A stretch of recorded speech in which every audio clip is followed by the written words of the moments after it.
Greetings. This is another edition of Community Connections, where we are connecting our faith with our hands and feet by building relationships in our community. And today we have Jessie Hedrick from Community Action. She's going to tell us a little bit about their organization, who they serve, and some of the ways that we can be a partner with them as well. Good morning, Jessie. How are you? Good morning, Hugh. Thank you so much for having me. I'm really excited to be here and talk with you all.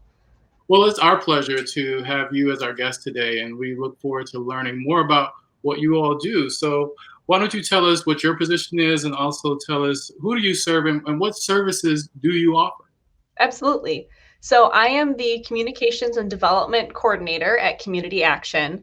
In Community Action partnership of Lancaster and Saunders counties, we empower people living in poverty to reach economic stability. And we offer programs and services in four main impact areas. And those are early childhood education, financial and family well-being, homelessness prevention, and hunger relief and healthy food access. And across all of these programs, we actually serve over 20,000 individuals each year. So we're pretty busy. Wow, 20,000. And when I became introduced to you, I was amazed at the number of services that you offer. And so there's a lot of need, but you are also looking to lift people up so they can take care of their own responsibilities.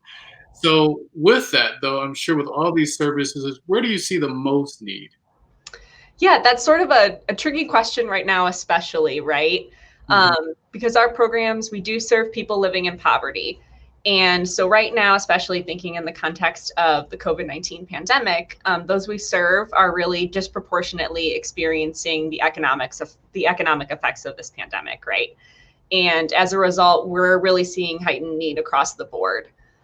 Two particular programs that really stand out are our emergency services program, which provides rent and utility assistance to those at risk of experiencing homelessness, and the Gathering Place, which is our soup kitchen. And at the Gathering Place, we served over 4,000 meals per month for the past 2 months. And in emergency services, we received over 2,300 calls in October alone.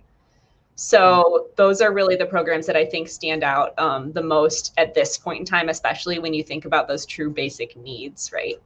And what concerns do you have for those individuals that you serve, whether it's your staff or the individuals that have a direct impact with what you do? Absolutely. Well, like you mentioned, we are really focused on empowerment, right? It's in our mission. So meeting people where they're at. And our mission is to empower people living in poverty to reach economic stability. And really, that's impossible if individuals don't have their basic needs met, right? You can't get to a better place if you don't have the stability to start from. So that's really the biggest concern that we have right now, because this ability to have basic needs met has really been threatened by the pandemic that we're facing. And that's, the economic effects of this pandemic, as well as every other effect that it could have on folks and their families.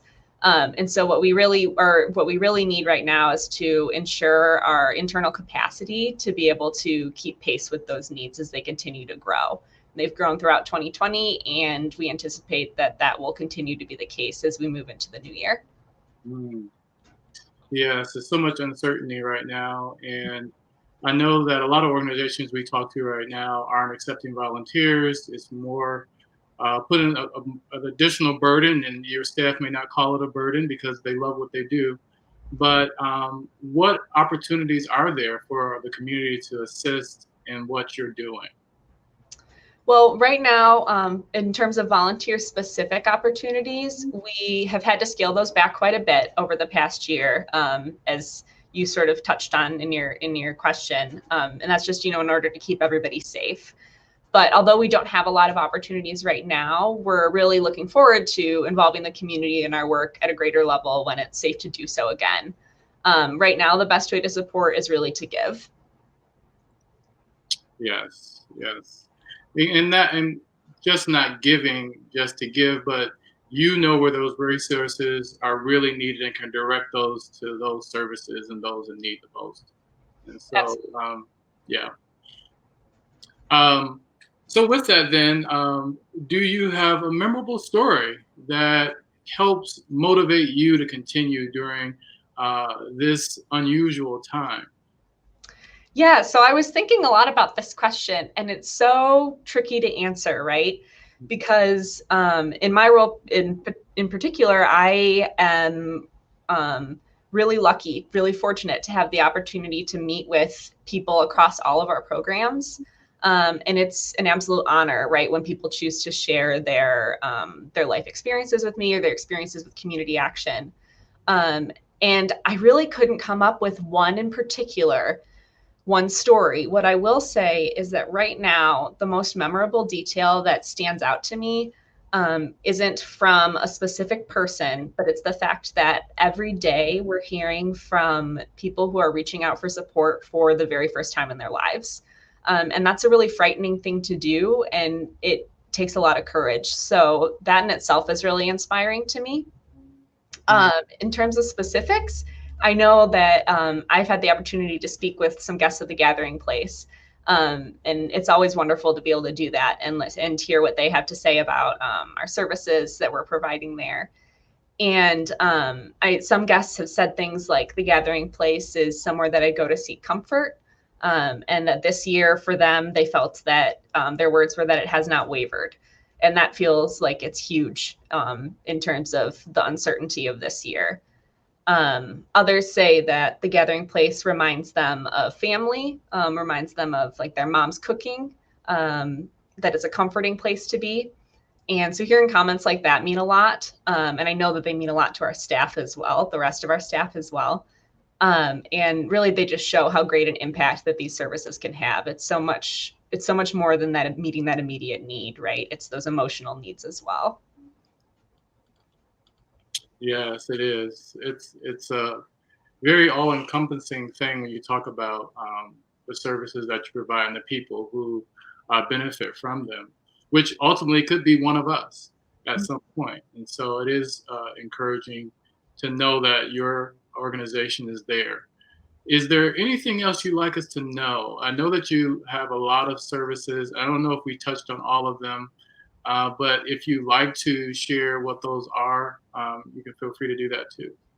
Yeah, so I won't go through them as a list because there are about 17 or more of them. So we would probably be here all day if I sort of went through the laundry list of them.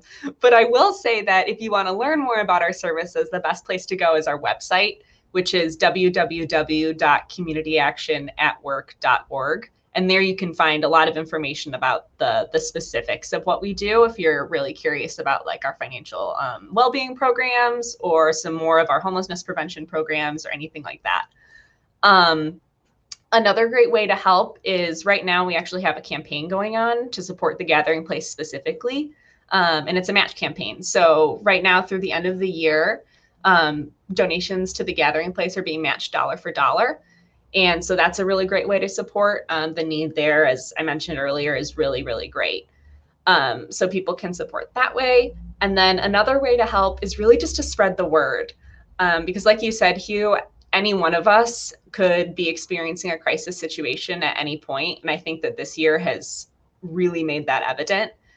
So if you can just help by telling people about community action, about the services that we offer, how to get in contact with us, then that's a really great way to help because we want to make sure that everyone in our community knows that we're here and that we offer these services and that we're available to support. Well, thank you so much, and we will take those into consideration.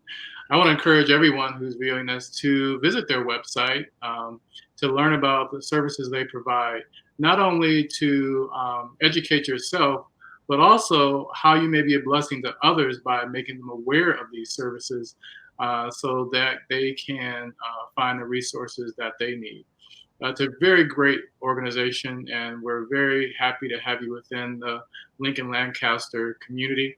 And we want you to know that we fully support what you're doing, and we hope that we can be a part of it in some way. Thank Did you you have so anything else you'd like to share? Um, I really just want to, well, thank you is the biggest thing I want to say. And community support is what makes our work possible. So if I can leave anything with you all, it's that we could not do this without you. And in any way that you are able to support, like you mentioned, just even spreading the word about what we do makes a huge difference. We would not be able to reach those 20,000 people without you. So we're so thankful for the support that we've seen this year. And we again, just to reiterate, we would not be able to provide services this year, especially without such a generous community.